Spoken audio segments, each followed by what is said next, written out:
Livro de Jó, capítulo 42, dos versos 1 ao 6.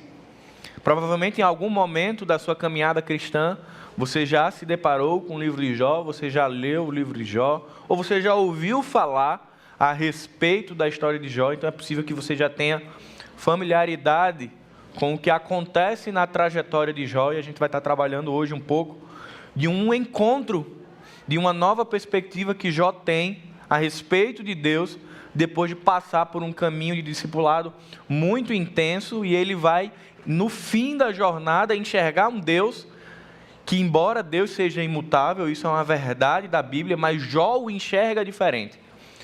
O Deus que Jó enxerga no final da história não é o mesmo. Toda a história de Jó refina a perspectiva que ele tem sobre Deus e permite que ele enxergue um Deus mais real. E é isso que a gente vai trabalhar hoje pela manhã. Jó 42, do verso 1 ao 6 diz: Então Jó respondeu ao Senhor: Sei que podes fazer todas as coisas, e ninguém pode frustrar teus planos. Perguntastes: Quem é esse que com tanta ignorância questiona minha sabedoria? Sou eu, falei de coisas que eu não entendia, coisas maravilhosas demais que eu não conhecia. Dissestes: Ouça, e eu falarei, e eu lhes farei algumas perguntas, e você responderá. Antes eu só te conhecia de ouvir falar, agora eu te vi com meus próprios olhos. Retiro tudo o que disse, e me sento arrependido no pó e nas cinzas. Pai querido, nós te rogamos, Senhor, que o Teu Espírito nos permita compreender a Tua palavra, Senhor. Que o nosso coração esteja como um terreno fértil para a semente que será plantada. Não sabemos, Pai, como o coração de cada um chegou nessa manhã, mas que a Tua palavra seja resposta para os conflitos, para as angústias, para as dores, que cada um de nós carregamos em nossos corações. E que a Tua palavra seja como uma lente de contato, que corrige as distorções da nossa visão a respeito de Deus. E que possamos enxergar, contemplar e viver na perspectiva de um Deus real e pessoal. Em nome de Jesus, amém. Eu não sei como é que você chega nessa manhã aqui, qual o nível, quais as questões que nós temos carregado ao longo das semanas. Certamente eu tenho as minhas, e essa foi uma semana que me deixou num cenário de dizer: Senhor, acaba logo com essa semana. Dificuldade no trabalho, carro que quebra antes de eu pagar a primeira parcela da última vez que ele quebrou. São conflitos que eu tenho em relação à minha vida e tanta coisa.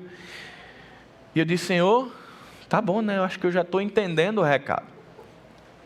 Mas Deus começa a nos colocar em algumas circunstâncias para entendê-lo de uma forma mais real e mais palpável, para além daquilo que muitas vezes o contexto religioso nos coloca. Há pouquíssimo tempo, há uma semana atrás, na verdade, antes do pastor Marcelo pregar a mensagem Comunidade da Maca, nós estávamos encerrando a série de mensagens O Caminho da Felicidade, e tratando a última bem-aventurança, que é bem-aventurados perseguidos, os caluniados. E ali a gente teve a oportunidade de refinar a nossa perspectiva a respeito do que é ser feliz em Jesus, para além do que nós vivemos no aqui e no agora. E quando a gente volta e vai olhar um pouco a história de Jó, e tudo isso que aconteceu na vida desse homem, de perder os filhos, de perder os bens, de se ver sem nada, de recair sobre ele uma lepra, de ver os amigos ali inquirindo ele o tempo inteiro para que ele confessasse um pecado que ele não reconhecia e tanta coisa. E lá no final esse homem vai dizer: olha, eu agora conheço um Deus que não é de ouvir falar, mas eu agora te vejo. Jó enxerga Deus no meio da angústia. E esse texto ele faz muito sentido para mim.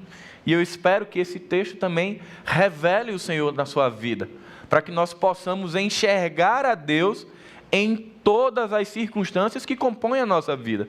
Na alegria, na tristeza, na fartura, na bonança, na escassez, no calor, e olha que a gente tem calor de verdade, no frio, mas que em todos os detalhes nós possamos entender e perceber a presença de Deus.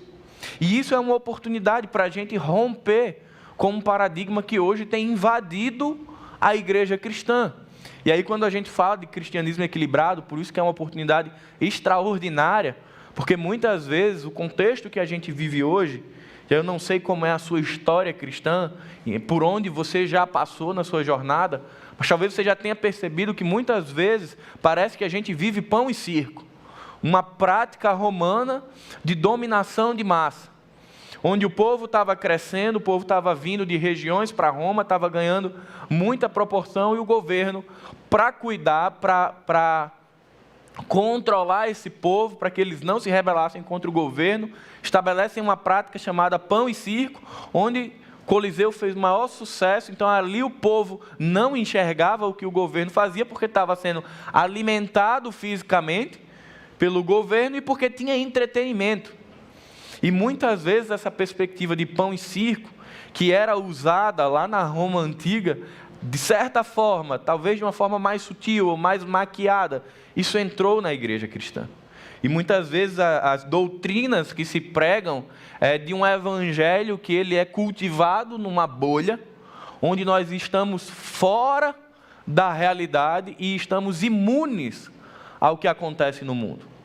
E aí 2020 vem para arrebentar essa perspectiva e dizer que não, que a igreja ela está inclusa no mundo. Muito embora a gente saiba disso, porque quando Jesus está orando, ele diz: Pai, eu não te peço que os tire do mundo, mas que os livre do mal. Então nós, embora sejamos cristãos, embora tenhamos sido alvo da graça, Jesus tenha derramado o seu sangue santo por mim e por você, para que estejamos na eternidade com Ele, e isso não nos imuniza das circunstâncias da vida, e portanto, nós passamos por situações difíceis, passamos por dores, e aí é onde muitas vezes os ventos de doutrina, eles se apropriam para dar uma resposta para o homem e dizer assim: olha, não, você não foi feito para sofrer. E aí tem muita gente caindo nessa ideia que não é bíblica, que não é perspectiva do evangelho, de que a gente pode ser extremamente próspero em tudo que vai fazer. E aí sim, nós somos prósperos. Paulo vai falar de bênçãos celestiais que já foram guardadas para nós em todas as regiões celestiais. É essa a prosperidade do cristão. A prosperidade material, ela é uma consequência da nossa vida aqui. Não necessariamente Deus vai intervir nisso. Mas o que a teologia da prosperidade, o que a confissão positiva tem feito, é muitas vezes nos colocar numa condição de senhores, onde Deus se torna servo. E aí é uma série de decretos, é uma série de Deus, eu determino, eu não aceito isso sobre minha vida.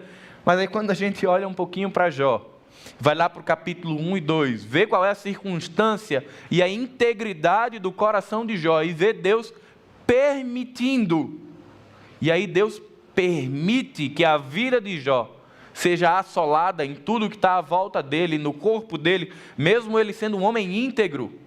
E aí quando a gente olha para a família de Jó, para os amigos de Jó, era um povo que mesmo antes da construção da ideia de nação de Israel, a história de Jó é muito mais remota a Israel, eles já tinham a percepção de uma relação monoteísta, mas mesmo assim, conhecendo a Deus, eles passam por uma questão muito dolorosa. Na verdade, Jó passa por uma desconstrução da sua vida.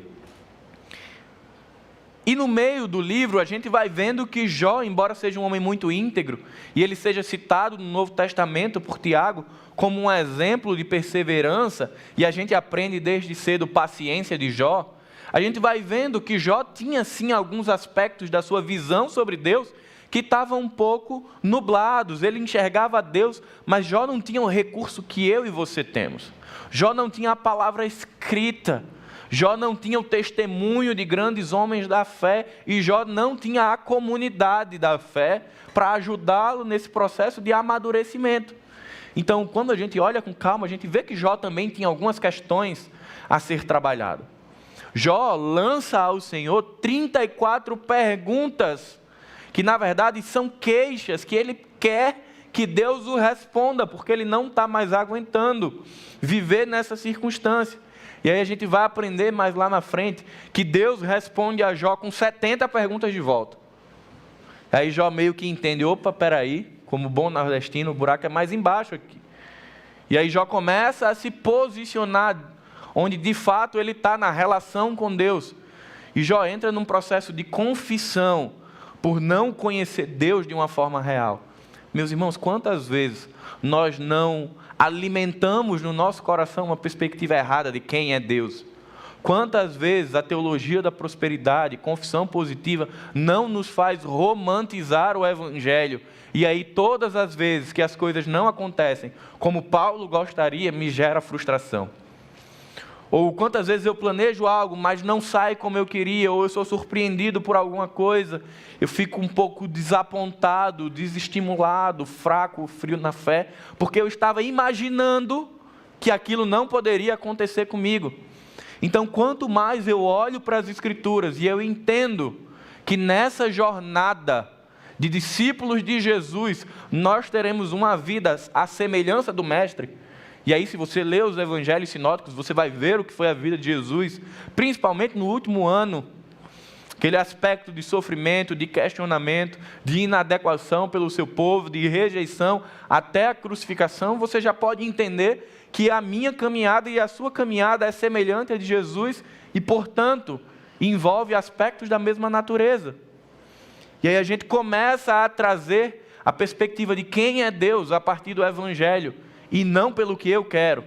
E aí, quando as circunstâncias adversas vêm, ao invés de produzir questionamento, incredulidade ou apatia espiritual, elas reforçam de que nós estamos trilhando o mesmo caminho do Mestre. Então isso é muito importante, colocar essa lente de contato para olhar a história de Jó. Não de olhar como muitas vezes a gente aprende ao longo da caminhada, de olhar para Jó com aquele olhar de que peninha, perdeu tanta coisa, perdeu os filhos, perdeu os bens, as terras, e às vezes a gente esquece do que acontece no capítulo 42, quando Deus duplica tudo aquilo que Jó tinha, e aí o fim ele é muito melhor do que a história inicial, e principalmente de uma coisa que muda completamente a história desse homem.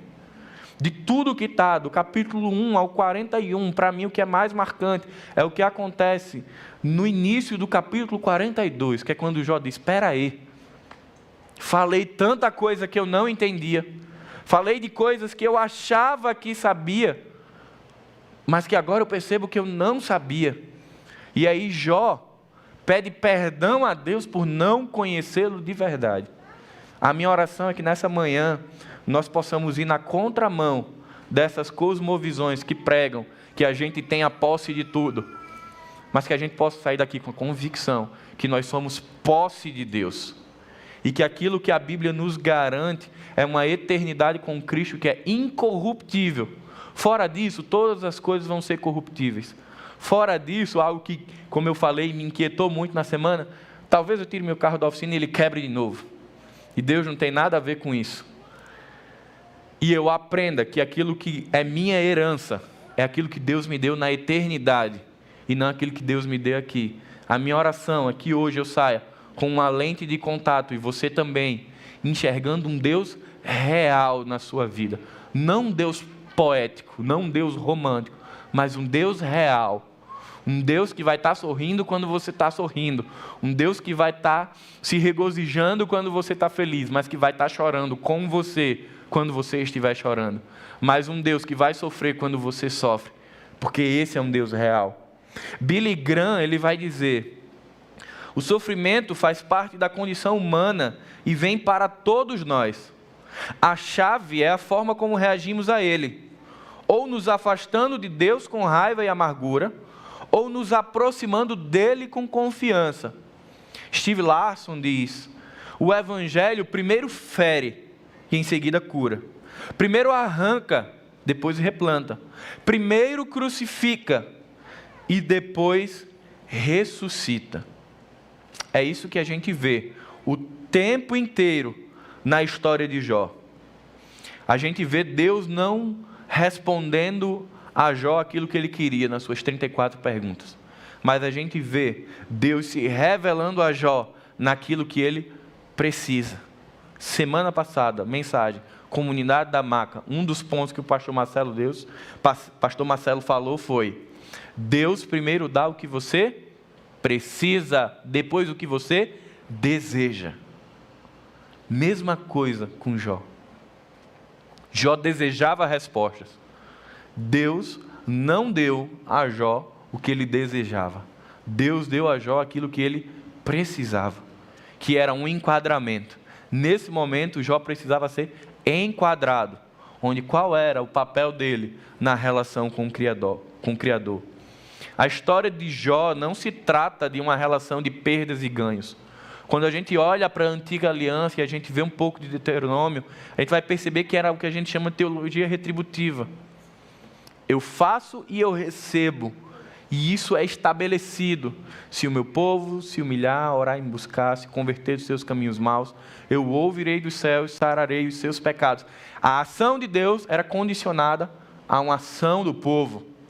Quando a gente transporta isso para o Novo Testamento, para a relação por meio de Jesus na graça, a ação de Deus não está mais condicionada à ação do homem. Pelo contrário, a ação de Deus, ela independe de mim e de você. Porque é uma graça, é um favor, é um presente de Deus que nós não temos mérito nem participação. E isso é importante percebermos quando estamos olhando para Jó.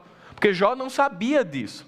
Jó não tinha a cosmovisão que eu e você temos. Jó não sabia o que era graça. Então, para Jó, a lei da semeadura, e para os amigos de Jó, que às vezes a gente diz, que caras chatos, mas eles estão sendo extremamente bíblicos dentro daquilo que eles tinham de visão sobre Deus. Eles esgotam todas as possibilidades a partir daquilo que eles entendiam de Deus. É diferente de nós que temos outros recursos. Mas o livro de Jó, ele marca uma trajetória de um homem, da sua perda, do seu luto, da sua procura e da sua descoberta. Talvez você tenha percebido, é a minha e a sua vida. Nossa trajetória é uma trajetória de busca. Ora a gente perde algumas coisas na caminhada, algumas pessoas, ora nós ganhamos algumas coisas, ora nós estamos sorrindo, ora nós estamos chorando no luto, mas sempre nós estamos à procura de algo. E na minha vida e na sua vida esse algo já é real, é Jesus de Nazaré. Toda resposta às nossas perguntas está em Jesus. Tudo aquilo que nós precisamos para viver a nossa fé hoje só é encontrado em Jesus. Para enfrentar as crises, para enfrentar as angústias que eu tenho no meu coração e que talvez você tenha no seu coração e tenha trazido hoje com você, ou aqueles questionamentos que nós temos com o Senhor e que ainda não tivemos resposta, nós precisamos desenvolver ou amadurecer uma relação de vida que vai muito além de castigos e punições. Vai muito além da pedagogia do homem, de que, olha, eu te puno aqui ou eu te tiro aqui para te condicionar alguma coisa. Essa é um pouco da pedagogia básica. Né? A pedagogia como um todo nem pensa mais isso. Estou tomando cuidado para não falar besteira, viu, Júlio? Então, essa ideia de recompensa e perda é uma ideia muito simplista, que não dá para olhar o Evangelho assim. Não dá para olhar para Cristo pensando que é bolsa de valores, que eu invisto e eu tenho um retorno, ou que se eu falho eu tenho uma punição. Infelizmente, muita igreja trabalha assim. Eu lembro quando eu era menino na fé, não sei se você ouviu a seguinte música: quem trabalha no domingo, alguém já ouviu? Do Senhor está roubando. É uma tortura. Se você trabalha por escala, Jesus te dá um emprego, aí cai na escala. Agora Jesus te deu uma maldição pela música, né? E a gente vê como esse tipo de recurso está muito envolvido, e tem muita gente ainda olhando para essa relação com Deus de investimento. E não se trata disso, se trata que na vida cristã nós teremos problemas, teremos vitórias, e que a grande sacada é de percebermos que esse caminhar diário, ele promove amadurecimento.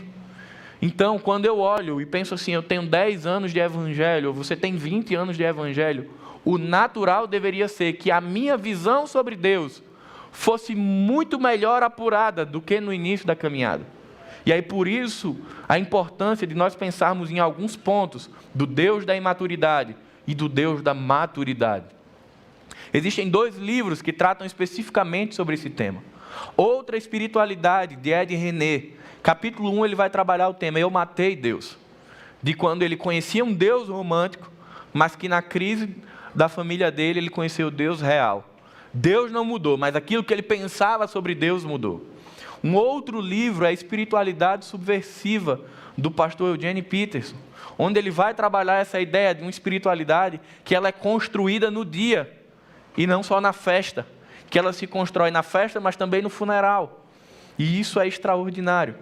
E eu queria convidar você a manter sua Bíblia aberta, para que vejamos aqui alguns pontos, 3 pontos, sobre o Deus da imaturidade. É o Deus lá do início de Jó. Para que a gente reflita se esses aspectos ainda fazem parte de nós. Primeira lição do Deus da imaturidade. Ele está sempre de plantão para evitar desconfortos na vida de seus filhos. Você quer avaliar como é que está o seu nível de maturidade com o Senhor? Faz essa primeira pergunta para você. Eu acredito que Deus vai me proteger de todos os desconfortos da vida? Se você ainda acredita nisso, você ainda está fazendo o que Paulo chama de tomando leite. Você ainda está, não sei quantos anos de fé você pode ter, mas sua visão sobre Deus ainda está bem no princípio. É aquela visão que em todo desconforto, que em cada rota, que não sai como planejado, me chateio com Deus, porque eu não acredito que isso pode me afligir. E aí, gente, tem muito livro que vem para distorcer nossa visão. Já viram a série dos blindados? Família blindada, casamento blindado, namoro blindado, não sei o que blindado. O Evangelho não fala sobre isso.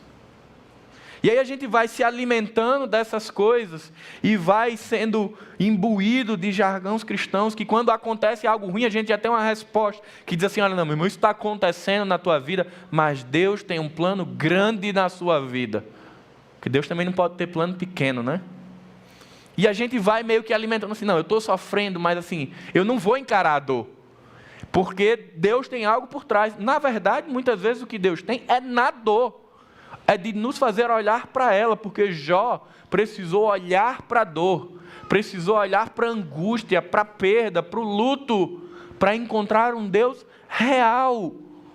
E eu fui ensinado, eu não sei você, mas a desviar da dor o tempo inteiro, porque isso não faz parte da vida cristã. No capítulo 1, 21, após receber a notícia que toda a sua família havia morrido, Jó exclamou, saí nu do ventre da minha mãe e estarei nu quando partir. O Senhor me deu o que eu tinha, o Senhor tomou, louvado seja o nome do Senhor. Que palavra linda de Jó. Vá lendo mais para frente. Você vai percebendo que Jó não estava integralmente com essa perspectiva. Chega um momento que Jó está tão inquieto e de tanta perturbação ao seu redor, que ele começa a questionar Deus. Quantas vezes na nossa caminhada cristã a gente não já usou Deus tomou, louvado seja o nome do Senhor, mas por dentro nós estamos o quê? Revoltados com Deus. Mas por fora, meu irmão, é bênção, Deus é soberano. Se Ele mandou, eu só posso aceitar. Isso é lindo. A pergunta é se isso é real na minha vida. Porque quando nós não estamos vivendo isso, o que o Evangelho nos leva é amadurecer isso no caminho e dizer, Senhor, eu não aguento mais. Se você sai de Jó e vai para os Salmos, você vai ver salmos de lamento, onde o salmista não está mais aguentando a dor. E ele está colocando aquilo diante do Senhor como quem diz, olha Senhor, não dá mais. Emocionalmente eu estou exausto, fisicamente eu estou esgotado, eu não aguento mais. E Deus se revela nesse processo, nesses desconfortos, nesses imprevistos da vida. Deus vai se revelando em cada detalhe. E a gente vai entendendo que crente adoece, que crente tem depressão, que crente tem perdas, que negócio de crente quebra, que investimento às vezes não prospera. Porque a gente vai entendendo um dilema cristão chamado soberania divina, responsabilidade humana. Eu falo muito sobre isso, Porque quando nós ainda estamos imaturos, atribuindo a Deus coisas que são nossas, quando dá errado, a gente joga a culpa para Deus. Que muitas vezes a gente vai vendo isso de uma forma subliminar. Quando os amigos de Jó esgotam as possibilidades de que ele reconheça o pecado, eles trazem como alternativa, não, então é o Senhor que está fazendo. Eles até se aproximam do que de fato está acontecendo.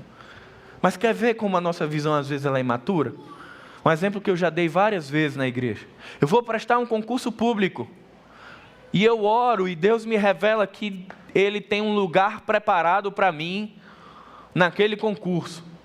Todo mundo adora, né? Essas frases, Deus tem um lugar preparado. Aí eu não estudo. E eu não passo. A culpa foi do Senhor. Eu estou na faculdade, que é 5 anos, eu levo 10. Porque assim, o Senhor não trouxe paz ao meu coração. Será que é o Senhor mesmo? Não, porque o meu casamento está assim, mas assim, eu não invisto tempo em oração, eu não sento com a minha esposa, eu não educo meus filhos. Hoje meu filho é rebelde, mas eu não investi 1 minuto na formação dele. Não, porque o Senhor está querendo me ensinar algo. Tá assim. A gente tomar vergonha na cara e assumir algumas responsabilidades. E é importante que a gente quebre esse cristal do evangelho, bola de gude, que a gente vai jogar na parede e ela é de vidro vai estourar. Não é isso. É uma vida real. Jó nos coloca na condição de viver com Deus numa vida real. De um homem que exulta no capítulo 42, quando tem tudo dobrado de volta. Mas um homem que passa a sua história ali sofrendo. E como isso é precioso. Segunda lição de quando ainda estamos imaturos na fé. Deus sempre satisfaz nossas vontades e caprichos.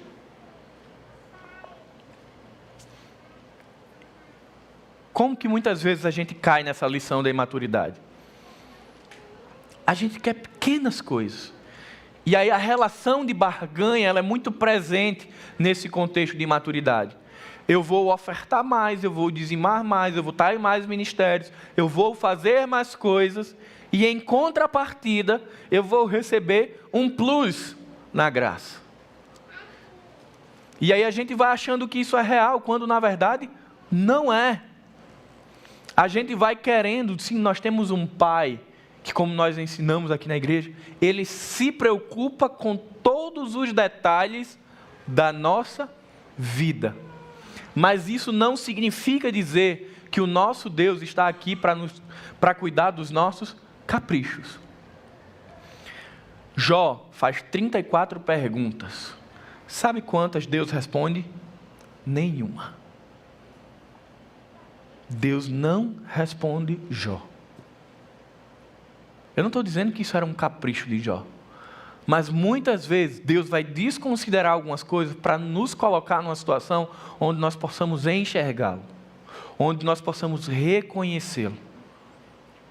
Quantas vezes eu, Paulo, e como essa semana eu fiz isso, de trazer algumas questões para Deus e não ter nenhuma resposta e ficar chateado. Nós somos humanos. Mas Deus não estava preocupado essa semana com o detalhe da minha chateação. Ele queria me mostrar uma outra coisa que eu não estava enxergando. Um outro aspecto da vida cristã que eu estava negligenciando. De muitas vezes achar que por ter sido alvo da graça e ter me tornado filho de Deus, agora eu virei rei e não virei. Eu me tornei servo. Jesus é um modelo de servo, mesmo sendo Rei dos Reis, Senhor dos Senhores. E muitas vezes, eu, Paulo, eu queria que você refletisse isso na sua vida. Penso que por ter me tornado discípulo de Jesus, eu me tornei rei ou príncipe. Espiritualmente, sim. Mas na vida prática, Deus me chamou para servir pessoas. E isso é uma quebra de paradigma na vida cristã. Porque eu deixo de vir para a igreja para consumir, para que pessoas estejam cuidando de mim o tempo inteiro. Eu venho para a comunidade para servir, para me relacionar, para me doar, para entregar. São pequenas coisas que alteram a nossa vida. No capítulo 2, verso 10, Jó vai dizer: quando a mulher dele está questionando, você fala como uma louca. Porventura aceitamos da mão de Deus apenas as coisas boas e não as más? Terceira lição. No Deus da imaturidade, Ele compensa irresponsabilidade em detrimento de fé e serviço. Pouco parecido com o que eu acabei de falar. Quando nós ainda temos uma visão de Deus imatura, a gente quer compensar os nossos erros com doações. Estou em pecado, compenso isso servindo, até eu não ter mais tempo para me lembrar que tenho aquele pecado. Porque eu não consigo mais ter tempo para confessá-lo, nem ter mais tempo para estar diante de Deus. Mas aí vem as aflições, vem as dores, vem as lutas da vida, que eu tenho e tenho certeza que você tem, e isso vai refinando a nossa vida, e glória a Deus que essas circunstâncias existem, porque elas vão trocando a lente. Quem aqui usa óculos vai me entender. Você vai para o oftalmo, aí ele começa, é essa? Melhor essa ou essa? E agora, está melhor com essa? Ele passa uns 20 graus ali até você dizer, opa, essa ficou melhor. É o mesmo jeito que as dores da vida faz. Vai trocando a lente para que você veja mais apurado. E você vai ver na Bíblia como homens que sofreram ou que tiveram angústia, como eles tiveram a visão sobre Deus sendo apurada. Primeira lição do Deus da maturidade. Ele é soberano. Isaías 40 diz: quem guiou o Espírito do Senhor lhe ensinou como conselheiro? A quem ele pediu conselho para lhe dar entendimento e lhe mostrar o caminho da justiça? Quem lhe ensinou o conhecimento ou lhe mostrou o caminho do entendimento? Primeira lição de quando nós estamos no caminho da maturidade. Nós reconhecemos a ação de Deus e nos alegramos nela. Isso não quer dizer que a alegria das aflições vem de imediato, tá? Às vezes, mais à frente um pouquinho, a gente vai entender isso. Mas quando estamos maduros, a gente vai percebendo nitidamente quando Deus não quer nos dar uma determinada resposta. Quando Deus está nos chamando para caminhar com Ele. A gente entende o que é espera. A gente entende quando Deus diz não. A gente entende quando a dor aparece. Porque não se trata de nós. Se trata do Senhor. A gente olha para a vida com uma outra perspectiva. A gente faz uma outra pergunta a Deus. Ao invés de perguntar, por que Deus? A gente começa a perguntar, o que é que o Senhor deseja que eu aprenda? Ou a gente começa a perguntar, Senhor, qual aspecto da minha vida está sendo trabalhado? Onde é que o Senhor está me quebrando? Porque tudo isso que acontece na nossa vida é pedagógico, é aspecto formativo de Deus. Ele vai permitindo que a gente passe por algumas questões para sermos quebrados e reconstruídos. Já aconteceu isso. Deus permite que esse homem seja severamente afligido. Ele entra num questionamento, ele entra em crise. A mulher dele, ele já não aguenta mais. Os amigos dele, ele já quer que suma. Jó começa, inclusive, a entrar num processo de solidão. Para lá no final, no capítulo 38, no meio de um redemoinho, enfim, Deus respondeu a Jó. Mas o que Jó ralou, até chegar nesse momento, foi muita coisa. E a gente vai percebendo que reconhecer o processo, reconhecer o caminho, faz parte da maturidade. Segunda lição, o Deus da maturidade, Ele transcende a capacidade humana. 1 Coríntios capítulo 13, o apóstolo Paulo vai dizer, eu enxergo a Deus como por um espelho. O espelho de antigamente era bronze, era um polimento que era dado. Então a gente enxergava algo muito distorcido. Essa era a visão que se tem de Deus quando nós estamos imaturos. À medida que a gente vai amadurecendo e vai sendo aperfeiçoado, nós vamos enxergando a Deus de uma forma mais real, não de uma forma dúbia, não de uma forma nublada, mas de uma forma mais límpida. Por outro lado, nós precisamos ter algo muito nítido. Nós não vamos conhecer a Deus totalmente aqui.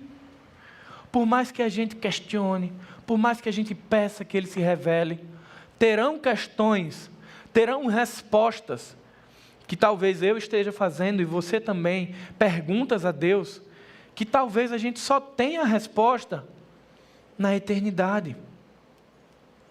Quais têm sido as perguntas que você tem feito a Deus e não tem tido resposta? Quais as questões você tem levado à cruz, tem orado, tem colocado diante de Deus e ainda não houve resposta? É possível que Ele lhe dê resposta, mas é possível que Ele também lhe dê perguntas. Quando Jó faz 34, Deus faz 70. Jó fica espantado com aquilo. Jó fica totalmente exposto na sua pequenez diante de Deus. Jó meio que querendo colocar Deus no canto da parede e dizer, bora Senhor, bora. Quero essas respostas logo. Deus diz, meu filho, me responde essas aqui primeiro. Se você acha que sabe de tanta coisa, me responde isso. Jó não responde nenhuma pergunta a Deus. Porque o tamanho de Jó, quando comparado ao tamanho de Deus, é poeira. E passar por isso e entender que ele precisava reconhecer a Deus como um Deus soberano e que transcendia a capacidade dele, leva a Jó a um processo de confissão. No capítulo 42, volte os seus olhos novamente.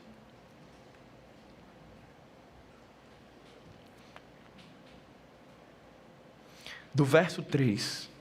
Perguntastes, quem é esse que com tanta ignorância questiona a minha sabedoria? Sou eu. Falei de coisas que eu não entendia, coisas maravilhosas demais que eu não conhecia.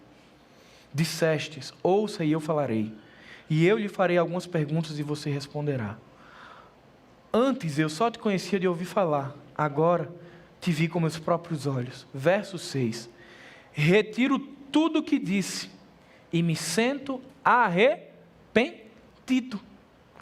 Jó faz um monte de pergunta para Deus. Quando Deus coloca ele na situação que era cabível a ele, ele diz o quê? Deus me perdoa.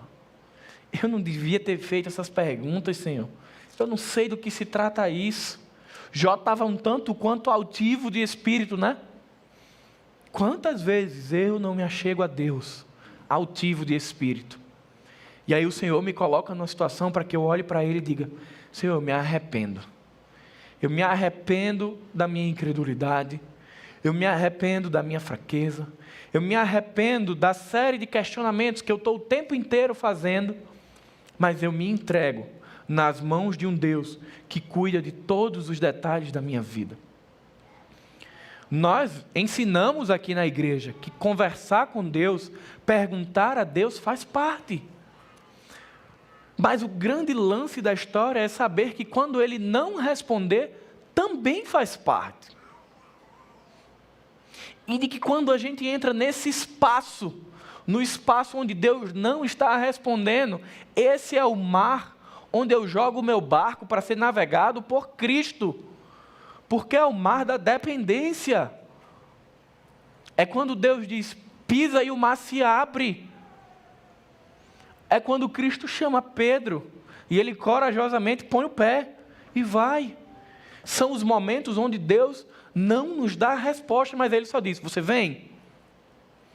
Porque humanamente nós queremos o tempo inteiro saber o detalhe do caminho. Mas assim, eu vou aqui, eu pego a direita ou pego a esquerda? Depois de quantos quilômetros vai ter uma lombada? A gente quer o detalhe, muitas vezes Jesus não vai nos dar. Assim como Ele não deu a Jó. Porque esse caminho entre onde eu estou e quero chegar sem resposta, meu irmão, só vai na dependência do Senhor. Será que eu, Paulo, será que você que nos assiste, está disposto a caminhar com Deus, mesmo quando Ele não está te respondendo? Você está disposto a muitas vezes silenciar o seu coração e as perguntas e as inquietações para simplesmente ouvir o que Deus está lhe perguntando? Ou muitas vezes a gente está tão inquieto que a gente nem ouve mais a Deus. Nós já entendemos que nós não podemos compreender a totalidade de Deus, que Ele transcende a tudo isso, e que às vezes essa ideia do evangelho racional, ela nos coloca numa condição de que tudo tem que fazer sentido. E vida pela fé muitas vezes não vai fazer sentido nenhum. Deus nos coloca em circunstâncias que não fazem sentido para nós, porque nós não temos a visão do todo do que Deus está fazendo.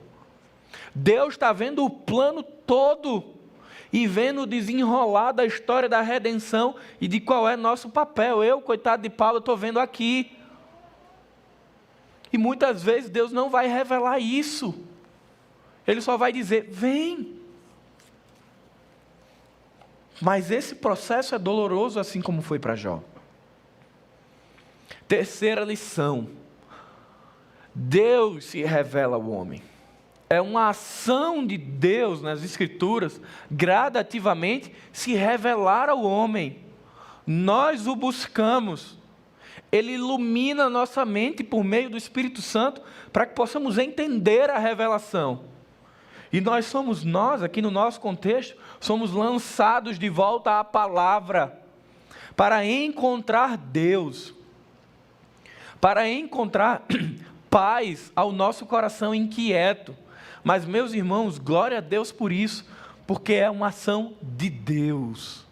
Foi Deus quem escolheu se revelar ao homem.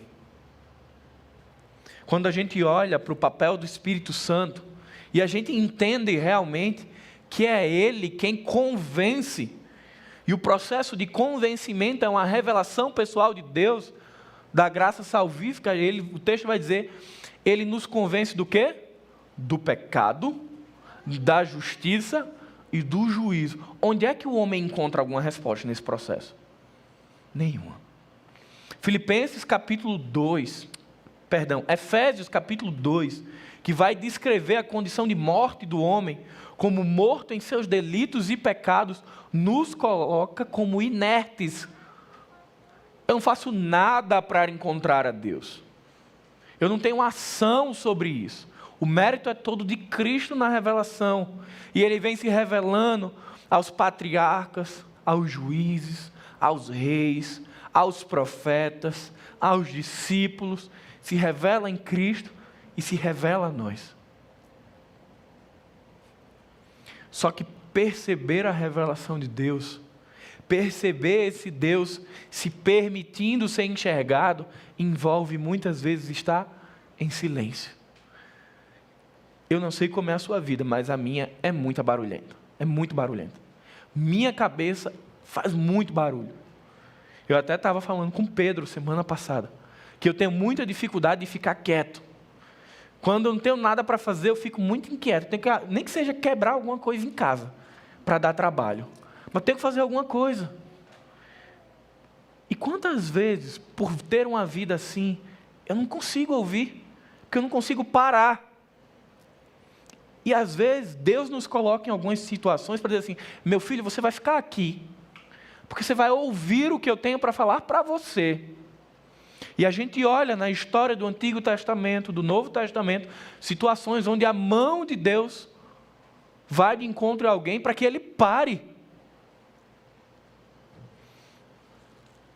Quando Saulo está indo no caminho de Damasco, e Deus quer se revelar, Jesus quer se revelar pessoalmente a ele para a jornada.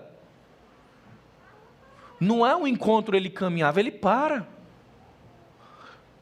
Para Jó enxergar um Deus real, a vida de Jó parou, meus irmãos. Não tinha mais filho, não tinha mais boi, não tinha mais terra para administrar, não tinha mais nada. Só tinha umas pessoas ali perturbando ele. Jó ficou numa circunstância onde só estava ele e Deus. Mas no início Jó está muito inquieto, perguntas e tem que responder a mulher que quer que ele amaldiçoe, e os amigos querem que ele confesse um pecado que ele não sabe nem que pecado é esse que ele tem que confessar. Mas chega um momento onde ele vai ter um encontro com Deus, e Deus coloca Jó em silêncio, porque é isso que as 70 perguntas fazem. Quando no capítulo 38 Deus faz 70 perguntas a Jó, Jó fica pianinho, acabou-se o homem. As adversidades, as angústias, as tribulações, são muitas vezes pedagogia de Deus para nos colocar quietos para enxergá-lo. Quinta lição do Deus da maturidade. Ele muda a nossa percepção. Verso 5. Antes eu te conhecia de ouvir falar. Hoje eu te vejo. Os salmistas, eles trazem muito dentro da poesia hebraica a ideia de trazer à memória a minha história com Deus. O tempo inteiro eles estão dizendo: olha, Senhor, traz a minha memória, me faz recordar, me traz a lembrança, a minha história. Quando Jó olha para Deus e diz: olha, agora eu não só te conheço de ouvir, que é a história que eu ouço, porque Deus fez algo extraordinário na vida de Carol e Mateus, na de Patrícia e Ranilson. Esse é o Deus que eu estou ouvindo falar. Mas chega um momento onde essa história, que é ordinária e extraordinária, ela acontece comigo. E aí eu começo a conhecer Deus na minha história com Ele. A gente lê muito livro autobiográfico de alguns pastores, grandes homens de Deus, e é linda a história, mas eu peço a Deus que eu tenha a minha história com Ele. A vida desses homens aquecem o meu coração, mas não são sustento. É preciso que a história de Deus se entrelace na minha e construa a minha. Porque vai ter hora que a história de Deus na vida dos irmãos não vai ser suficiente para mim, e eu preciso da minha história com Deus, e isso acontece com Jó. Jó agora não é mais só de ouvir falar, ele tem um processo com Deus. Ele tem uma jornada com Deus. Ele tem um papo com Deus que não resultou muito bem para ele, né? Ele não responde nada. Mas agora Jó diz: opa, Deus, agora eu estou com lente de contato. Eu estou vendo outro Deus. Eu estou vendo o Senhor na chaga que estava no corpo de Jó, nos filhos que se foram, no poder econômico que se foi, no status que também se foi. Ele agora está vendo Deus ali com ele. Sabe quando vem um furacão e arrasta tudo? É no meio desse caos que Jó muda de percepção. Eu não faço ideia do que está acontecendo na sua vida. De alguns eu sei, de outros não. Mas Deus está querendo se revelar a nós em todas as circunstâncias. Se você está passando por um tempo de bonança na sua vida, glória a Deus por isso. Deus está se revelando também nesse momento. Mas se você chegou hoje cheio de inquietações, de problemas, de angústias, glória a Deus por isso, porque Ele também está querendo se revelar nisso. Mas pastor, eu tenho tanto problema que para contar era 2 dias. Bênção, meu irmão, porque você está agora no único lugar que você pode encontrar a solução, que é com Jesus. É uma oportunidade de mudar a nossa percepção. E eu não sei se você já viu aqueles memes que eles vão sendo expostos a algumas teorias e a mente vai meio que abrindo. Você tem a oportunidade de ampliar sua mente sobre o Deus que você serve. E de não apenas viver de jargões. Porque Deus é lindo.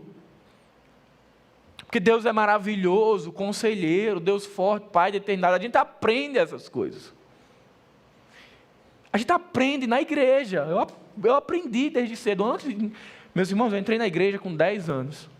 Eu fui batizado com 11. Eu não sabia quem era Jesus, eu só me converti aos 16. Então, tem essas peculiaridades. Mas quando eu acordei, meus pais estavam lá na frente com a mão levantada. Eu tinha 10 anos. Estou sozinho, vou lá para frente. Cheguei lá, o pastor, glória a Deus por mais uma vida que se entrega a Jesus. Eu não sabia nem o que era isso. Fui para a classe de batismo, fiz não sei quantos meses, me batizei, sabia, não tinha tido encontro com Jesus, mas eu sabia o que era embaixador do rei, missionário, estrutura dos batistas, todas as palavras da igreja, eu sabia tudo com 15 anos, eu só não sabia quem era Jesus.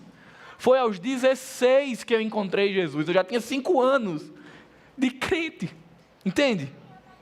A grande pergunta é, se tirar a percepção que o mundo cristão nos dá, qual é a sua percepção sobre Deus? Quem é Deus na vida de Paulo? Se eu for deixar de lado aquilo que eu decorei ao longo da vida, quem é Deus para mim? Quem é Deus para você? Na sua caminhada, na sua jornada, no seu trajeto, quem é Deus para você? A minha oração é que durante a nossa caminhada, a gente possa falar o que Jó falou algumas vezes. Que de tempos em tempos a gente possa dizer, Senhor, eu agora te conheço mais. Eu agora estou vendo um detalhe que eu não via, mas que na caminhada me foi revelado.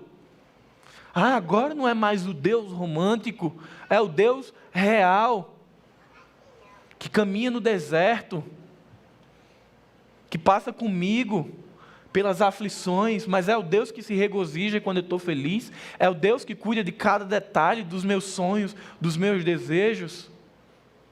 E a gente vai olhando para Deus e a cada momento percebendo como Deus ele é imenso e como a gente tem um mar de possibilidades para conhecê-lo o tempo inteiro. Por fim, a última lição: encontrar a lente de contato do Evangelho nos conduz ao arrependimento. Talvez você se pergunte, Jó está se arrependendo de quê? Olhei o texto e não vi nenhum pecado do qual Jó esteja se arrependendo. Jó está se arrependendo da condição de não ter conhecido mais a Deus. Não é nenhum pecado clássico, não é mentira, não é prostituição, não é adultério, não é fornicação, não é nada. Ele simplesmente está se arrependendo e confessando que, Senhor, eu poderia te conhecer mais, mas eu só conhecia de ouvir falar. Por isso eu confesso e me arrependo. A riqueza do texto de Jó nos coloca numa condição hoje de pensar que viver uma vida onde eu conheço a Jesus e ponto, onde eu não desenvolvo a minha relação com Ele, também é um pecado. Encontrei Jesus, fui alvo da graça e agora pronto. Não vou perder minha salvação, estou encontrado em Cristo, mas não vou fazer nada para conhecê-lo mais. Meu irmão, você está perdendo a oportunidade mais maravilhosa da sua vida, que é conhecer Jesus. De que é ir descobrindo Jesus como num processo arqueológico, todos os dias ali devagarzinho.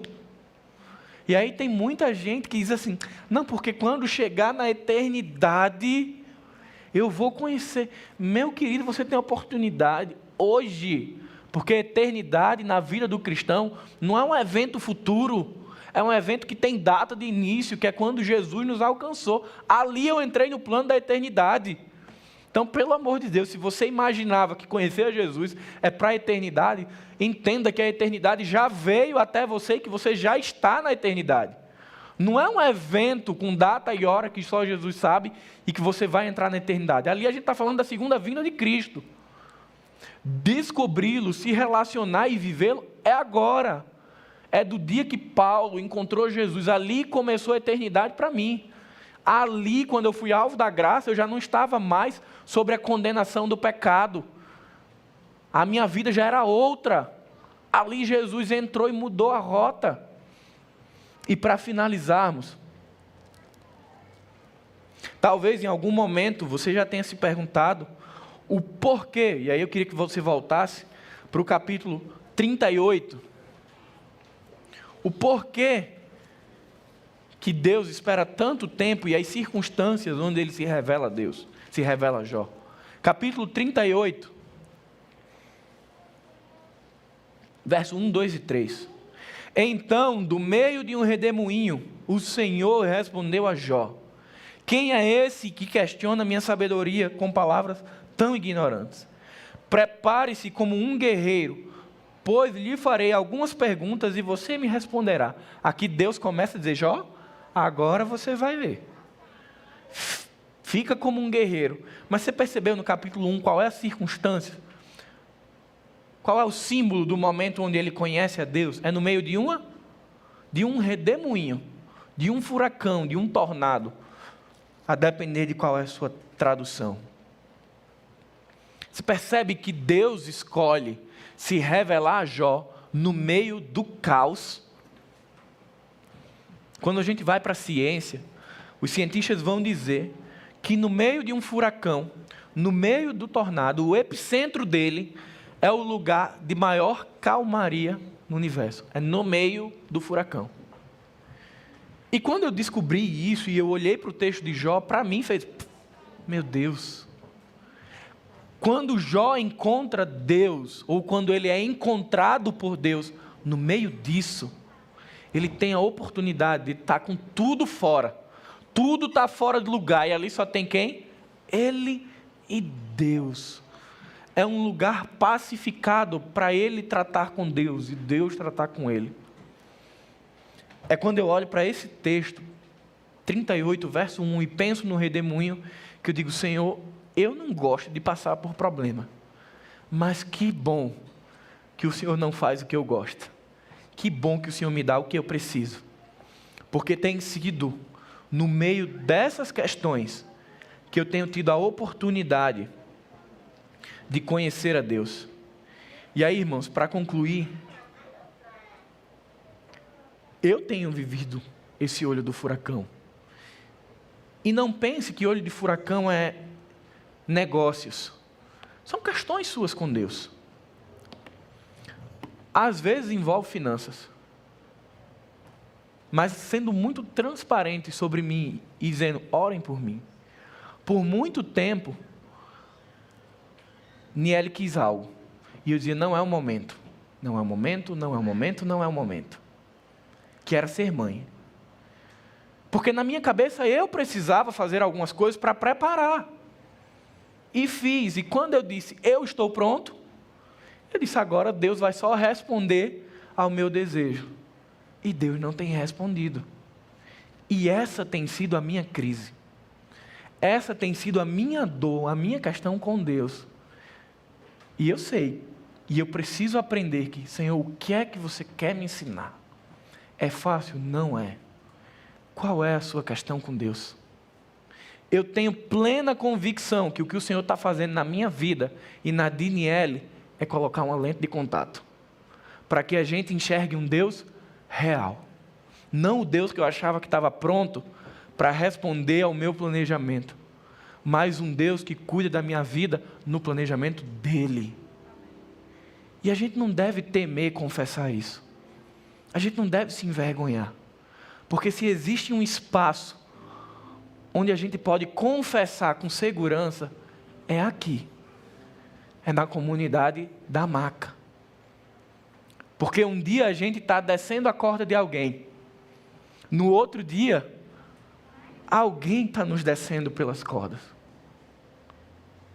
Não tenha medo de expor o seu coração com a igreja de Jesus. Não tenha medo de dizer, eu tenho crises com Deus. Eu estou fazendo perguntas e não estou tendo respostas. Porque o amparo de Deus, o abraço quente de Jesus, ele vem aqui. E esse é o grande diferencial que eu queria trazer em relação à vida de Jó. Infelizmente, Jó não tinha comunidade. Mas felizmente ele tinha o Deus eterno que o abraçou, que o amou e que o restaurou. Mas eu, você, temos essa comunidade. Pessoas que nos amam, que se importam e que oram por nós. Que a gente possa olhar para Jó, entendendo que sim, nós não estamos imunes.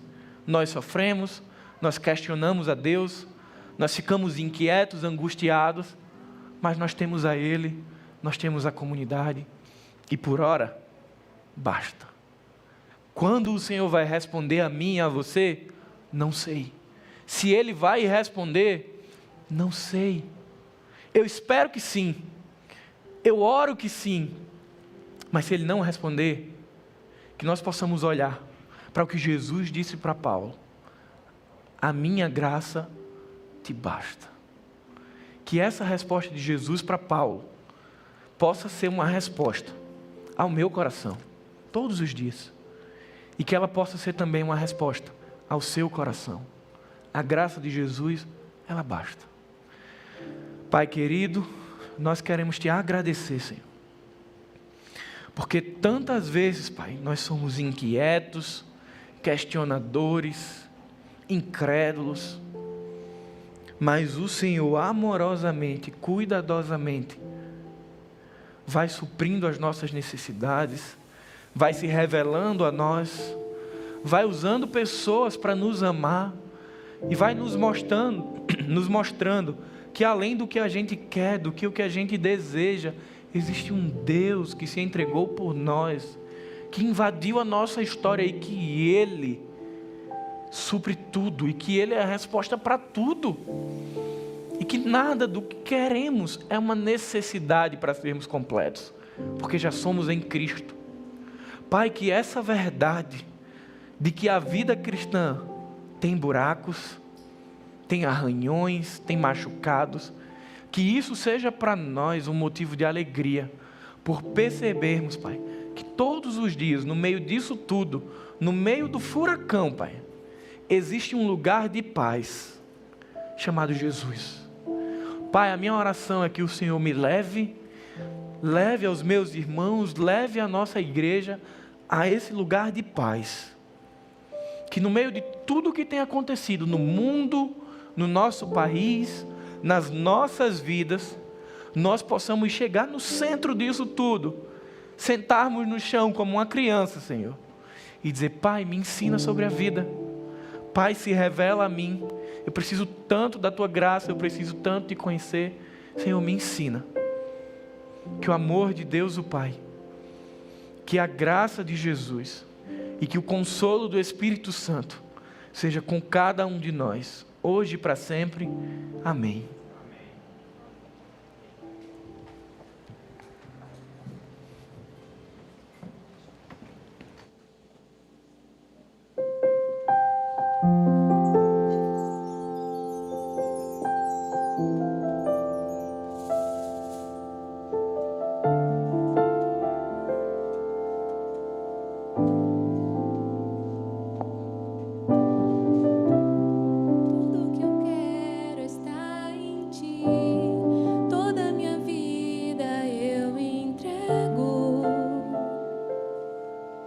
Pois não há outro além de ti. Tudo que eu possa conquistar não se compara à tua presença, nem ao prazer de te adorar. Dias vêm, dias vão, e em meu coração só aumenta o desejo de te encontrar. Agradecido eu sou pelo que já recebi, mas não estou satisfeito.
ministração que foi trazida aqui através da palavra, Jesus. Nós te agradecemos e pedimos ao Senhor que venha todos os dias renovando o nosso olhar, nos fazendo perceber-te em todas as coisas. Troca as nossas lentes, nos faz perceber a tua presença o tempo todo em nossas vidas, nos faz te ver mais claramente, Jesus, e nos faz entregar ao Senhor as coisas que nós vivemos, as dificuldades que nós enfrentamos, entendendo que através delas nós conseguimos te observar melhor, nós conseguimos contemplar melhor a tua presença em nossas vidas. Nos ensina a te olhar, a te perceber em cada processo, na certeza de que em todos os passos que nós damos, tu estás a te revelares a nós. É o que nós choramos, te agradecemos em nome de Jesus. Amém. Que o Senhor abençoe a tua semana, que você vá em paz e que essa seja a semana onde você troque as suas lentes e observe melhor o nosso Deus. Deus te abençoe, meu irmão.